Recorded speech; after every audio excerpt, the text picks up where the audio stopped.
Bueno, muchísimas gracias a la Sociedad de Gastroenterología por honrarme, por honrar nuestra sociedad y permitir que estemos con ustedes compartiendo en este tiempo difícil de COVID. Estas son las instituciones a las que pertenezco, a las que estoy ligada, la sociedad, el Centro Médico Luperón y el Hospital Plaza de la Salud. Este es mi conflicto de interés, que para esta conferencia, por supuesto, no tengo ningún conflicto de interés. Me surge una pregunta mientras preparaba este tema con ustedes, era lo siguiente. ¿Cuándo y cómo volveremos a ejercer? Definitivamente la medicina no será igual después de esta pandemia. Es retador determinar en estos tiempos de incertidumbre qué es lo mejor para los pacientes y para el staff. Considerar los riesgos y dentro de los riesgos, cuándo debemos de seguir haciendo la cantidad de estudios que se realizaban de screening. Es importante considerar cuando los departamentos de endoscopías, en lo que es una endoscopía digestiva alta, un procedimiento que genera tanto aerosol, pone en riesgo a todas las personas que están en la sala. Y a pesar de que cada vez más es aceptada la teoría de que pudiera haber transmisión fecal oral, a pesar de que no está corroborado 100%, también la colonoscopía, si se aísla en ese COVID, el SARS-CoV-2, entonces ahí la cosa se va complicando. Luego tenemos, solo para hacer el contexto de que los coronavirus no es una enfermedad nueva, tenemos 3 coronavirus importantes dentro de los muchos que existen. Tenemos el MERS, el SARS y el SARS-CoV-2, que así se llama COVID en el momento. Tenemos una mortalidad por MERS de 34%, por SARS 9.6% y en la actualidad, donde al día de hoy hay más de 2 millones de personas infectadas, una mortalidad global de 6.3%. En República Dominicana vemos como hay 3.755 casos, de los cuales hay 196 fallecidos. Hablar un poquito rápidamente de lo que es la fisiopatología. Vemos como el coronavirus tiene afinidad por lo que es los AC2, los inhibidores de la angiotensina a nivel del pulmón, y cómo esta afinidad desarrolla lo que es una cascada de liberación de citoquinas a nivel del pulmón y pasa al endotelio, y es cuando entonces se forma lo que nosotros conocemos como tormenta de citoquinas. Vemos cómo se produce un síndrome de distrés respiratorio del adulto, síndrome de distrés respiratorio, y estos rosados son las membranas hialinas, que es característico de la enfermedad. Entonces, solamente para que vean lo duro que puede ser a nivel tomográfico, no quiero presentar los videos porque va a cargar mucho, pero estos son 3 casos reales nuestros. El primer caso es una embarazada donde tuvo que realizarse una cesárea, un parto prematuro, donde los 2 productos están bien, gracias a Dios, un paciente diabético también y un paciente trasplantado. Fíjense que son 3 poblaciones susceptibles con los cuales hemos utilizado lo que son inhibidor de interleuquina 6, como es el tocilizumab, con buen éxito. Periodo de incubación aproximadamente es de 2 a 14 días, pero se sabe que a partir del segundo día ya vemos cómo los pacientes empiezan a desarrollar síntomas. Normalmente en la primera semana puede pasar con sintomatología que puede ir increciendo, la sintomatología de fiebre, tos, mialgia, fatiga.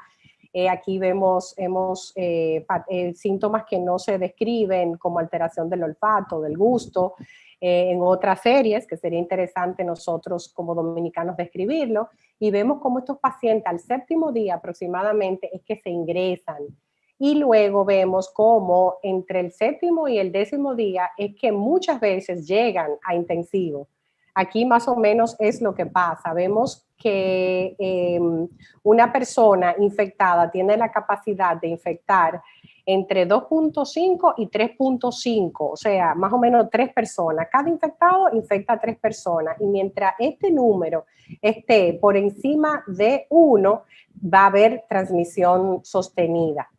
Normalmente, conociendo ya lo que ha pasado en otros países, en China, en Italia, en España, vemos como el 80% de los pacientes va a tener sintomatología leve, y este 80% puede permanecer en su casa. En cambio, un 14% va a tener sintomatología severa y un 5% va a tener sintomatología crítica, va a necesitar los cuidados intensivos. En esa serie china la mortalidad andaba en 2.5, que es muy lejos a lo que se vio, de lo que se está viendo en Italia y en España. En República Dominicana actualmente la tasa de mortalidad es de 5.2%. Entonces, pensando en ustedes, es importante que digamos que el riesgo de exposición del personal de endoscopía no se limita solamente a los procedimientos de endoscopías digestivas de vías superiores, sino también en lo que es la parte de las colonoscopías. Y se ha hablado mucho de que muchos de estos pacientes pueden transmitir de forma asintomática. Entonces, algunos de los pacientes asistirán a sus consultorios con sintomatología gástrica que pudiera ser la primera manifestación de la enfermedad y realizársele una endoscopía. Vemos cómo la edad en las diferentes series y las diferentes condiciones preexistentes juegan un papel importante. En esta serie china de 70,000 personas descritas, fue más frecuente a mayor edad y asimismo sucedió en Italia. La mortalidad también fue mayor en las personas de más edad. Fíjense cómo en la serie china no se describe ninguna muerte por debajo de los 10 años y también en Italia. Lamentablemente, República Dominicana tiene 2 muertes por debajo de 10 años. Vemos cómo las condiciones preexistentes, los diabéticos, enfermedades pulmonares, hipertensión, cáncer, juegan el cáncer, un papel importante en la mortalidad. Esta gráfica, que es bellísima, muestra las diferentes fases de la enfermedad, un primer estadio, donde hay una replicación viral importantísima, donde por lo general cada fase dura una semana. Esta primera fase, los síntomas son leves y el 80% de los pacientes pueden mantenerse en esta fase. No requiere cuidados en muchos de los casos, si no tiene alguna comorbilidad, no requiere un tratamiento especial. En cambio, lo que es la fase pulmonar y la tercera fase, que ya es la respuesta inflamatoria acelerada, lo que es en sí la tormenta de interleuquinas, sí requieren tratamientos específicos y vamos a conocer cada fase dependiendo de la sintomatología. Asimismo será el tratamiento que alguno de las pautas tenemos nosotros la oportunidad de utilizar y lo hemos utilizado con muy buena tasa de éxito hasta el momento. Vamos a hablar un poquito más adelante. Dentro de lo que es la replicación viral, dijimos que en inicio de la enfermedad es cuando más hay replicación viral, inclusive hasta antes de que empiecen los síntomas. Y como dijimos también, se puede aislar en lo que es a nivel de heces el virus. Pero a pesar de eso, se presume que hay transmisión fecal oral, pero todavía no quieren, yo entiendo que sí, que al final va a ser una verdad que va a cambiar. También la parte de que por qué es importante la realización, en qué etapa está las diferentes pruebas que las vamos a ver también. Dije ahorita que la parte de lo que es el RO, la capacidad de transmitir. Una persona tiene la capacidad de transmitir a otras 3 y por eso es que esto se multiplica tan rápido. Y la parte de que todavía no se ha diagnosticado transmisión perinatal, a pesar de que cada vez se habla de un contagio muy temprano. En cuanto a las pruebas, que está tan discutido, ¿por qué no utilizar pruebas de inmunoglobulina o cuándo utilizar las pruebas de inmunoglobulina? En el momento que estamos, deberíamos de estar utilizando, estamos en este momento, en los primeros síntomas de la enfermedad, tenemos que utilizar PCR, porque hasta sin tener síntomas puede el paciente dar positivo. En cambio, una prueba de inmunoglobulina tiene que haber pasado de 7 a 10 días para que las inmunoglobulinas M o G se produzcan. Entonces, por esto es que es importante que se realicen pruebas de PCR en inicio. Después podremos utilizar las pruebas de inmunoglobulina como parte de serovigilancia o para otros fines, para ver en el personal de salud, en nosotros, para ver si nosotros ya desarrollamos anticuerpos. Dentro de lo que son los factores pronósticos, el mayor edad, el SOFA score y el dímero D elevado son factores de peor pronóstico, junto con lo que son las comorbilidades y lo que es la presión parcial de oxígeno, la PAFI menos de 300 o una saturación por debajo de 93, 92, son inclusive de los criterios que se utilizan para el ingreso. Es importante saber que esta enfermedad produce linfopenia, trombocitopenia, leucopenia, altera lo que son las reactantes de fase aguda. De manera particular, la procalcitonina está normal, al menos que el paciente esté infectado. Nosotros buscamos desde inicio lo que son otras,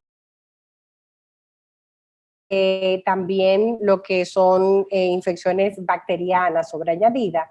Eso es parte como del screening, sobre todo en el inicio, pero utilizamos lo que es mucho la ferritina, el LDH, como valor pronóstico también.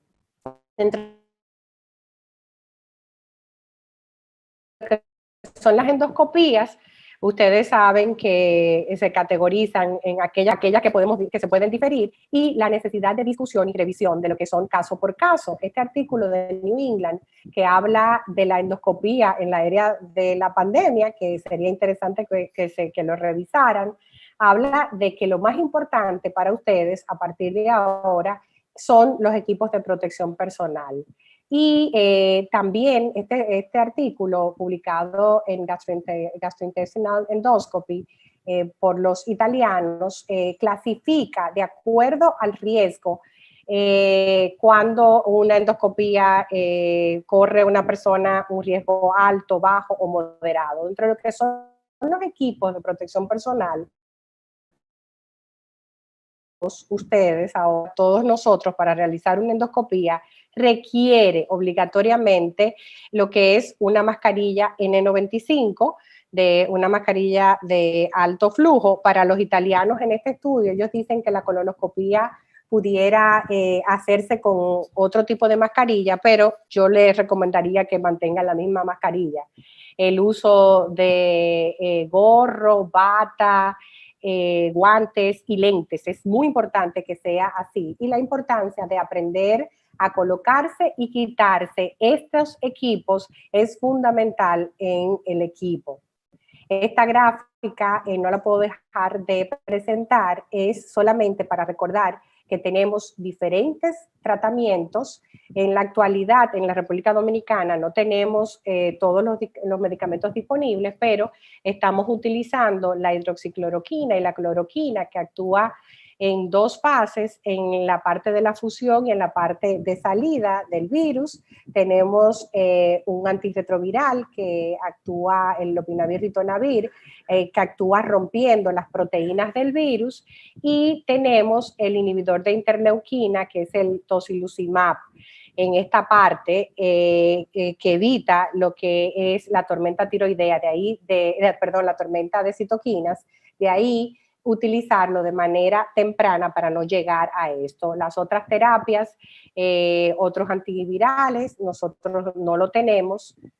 Luego, no, dentro de la guía, que es el protocolo nacional del Estado, los pacientes que no todos van a requerir tratamiento, los pacientes que no tienen factores de riesgo, que no son añosos y no tienen datos respiratorios, se pueden manejar solo con tratamiento sintomático. No, en cambio, los pacientes que tienen mayor edad, que tienen comorbilidad y que tienen sintomatología leve a moderada o que presentaran por tomografía, por radiografía, datos como los que presenté en inicio de la tomografía. Es importante recordar que en los pacientes, cuando requieran, se le inicie tratamiento con hidroxicloroquina y acitromicina, siempre hay que realizar electrocardiogramas diarios por lo que es la prolongación del QT y valorar el uso de tocilizumab en los pacientes que pudieran estar propensos a realizar esa tormenta de liberación de interleuquinas. Este llamado de la FDA lo quise colocar, ¿por qué? Porque ustedes como gastroenterólogos tienen mucha experiencia con lo que es la ivermectina. Es un llamado de la FDA para que tengamos mucho cuidado con el tratamiento de ivermectina como tratamiento parenteral. A pesar de que dice de que se utilizó de forma in vitro en placa de Petri, no utilizar la ivermectina parenteral porque es de uso veterinaria. Y todavía la ivermectina de uso oral tampoco tiene una indicación debido a que las dosis que se utilizaron para el estudio son dosis tóxicas para el organismo. Se habla de que pudiera la ivermectina romper el RNA del virus, pero eso todavía tomaríamos nosotros que sí, que sirva de verdad y que se apruebe porque resultaría muy económico manejarlo. Esta tabla, solo para decir que debemos de tener en cuenta cuando utilizamos hidroxicloroquina y acitromicina, no es una droga para que todos los pacientes en su casa la utilicen, esto es una tabla de score de la Sociedad de Cardiología que la pueden buscar, que a mayor score, mayor riesgo de que se presenten arritmias y tenemos que tener cuidado nosotros cuando la utilizamos. De hecho, nosotros en los pacientes ingresados les realizamos electrocardiogramas diarios para evitar lo que es la prolongación del QT. Y la pregunta que no se puede quedar es, ¿cuándo estoy de alta? Si ya estoy enfermo, ¿cuándo me considero de alta? Bueno, me considero de alta después de 2 pruebas en 24, 48 horas negativas por PCR. Ahí puedo decir que estoy curado. Ahora bien, tengo que esperar para salir de la casa 2 semanas. ¿Por qué? Porque a pesar de que se ha descrito que el paciente no se detecta, sí puede haber el límite de detección de esa prueba, pero puede haber transmisión pequeña, entonces se recomienda que se sigan las medidas de aislamiento intradomiciliaria de la persona enferma. Y ya para terminar, recordar que lamentablemente hay emergencias en gastroenterología y la va describiendo esta guía de los ingleses, que les invito a que la revisen. Muy interesante, habla de técnicas específicas, de lo que es el manejo del personal en las salas de endoscopía. Quiero terminar con esta foto para decirles que esta no ha sido la única pandemia que ha vivido la humanidad y sigue habiendo mundo, entonces que no temamos, que con la ayuda de Dios también de esta vamos a salir y que hemos sobrevivido, algunos han sobrevivido a la gripe española, la gripe asiática, la gripe de Hong Kong, entonces también vamos a sobrevivir lo que es COVID. Muchas gracias y vamos a dejar la pregunta para el final.